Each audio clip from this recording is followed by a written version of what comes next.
So let's move naman sa susunod na preset, which is yung mga transitions. Ito yung pinaka-favorite ko. Kasi meron dito iba-ibang ginagamit ng mga presets, diba?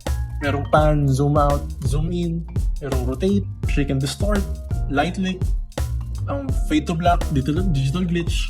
Meron dito yung mga transition na kulay, which is yung rectangles to color, circles from corner, and then diagonal stripes. So iba-iba siya. Ang maganda pa dito is meron siyang sound effects. Hindi ko lang kung naririnig nyo, pero may mga sound effects siya na parang mga swoosh effect, parang gano'n. So, sampalan natin, di ba? Para makita nyo rin. Alright, so meron ako ditong dalawang clips, no? Diba? Tapos, gusto ko siya lagyan ng transition. Let's say, dito. Para siya mag-zoom in. So, pipiliin ko tong zoom in, and then drag ko siya. And then, para mas smooth siya, dapat yung hati niya dapat.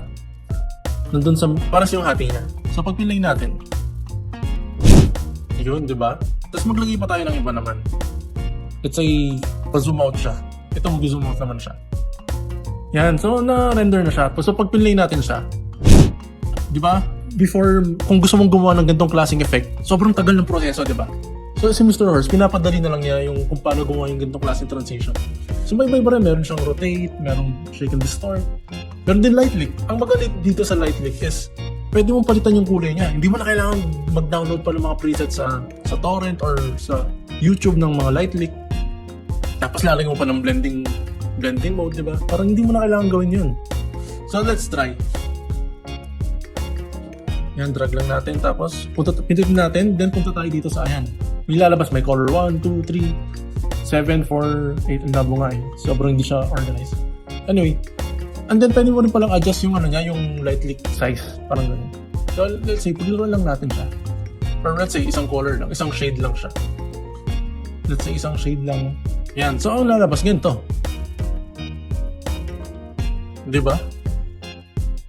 And then, meron din yung mga pan. For example, parang magmumut siya sa next scene, parang ganun. Pwede nyo rin gamitin sa mga vlogs to actually. Ako ginagamit siya sa mga sa mga vlogs, sa mga project ko. Yan. Ayun, kita nyo magkapan siya. Diba? So, kung madali lang, parang simpleng drag and drop lang talaga siya. So, meron din tayong mga iba-iba. Like, dito naman parang medyo graphic naman siya or parang animated naman. Maganda rin to. Like, for example, may mga mostly ginagawa to pag medyo sketchy yung segment mo, parang ganun. So, let's give it a try. So, let's try one. Kasi sobrang dali lang naman niya eh. Like, so for example, gusto ko parang black and white lang, parang ganun. So, black, tapos simpleng white. So, pag pinlay mo siya, diba? Next scene na siya. Ganun siya kadali.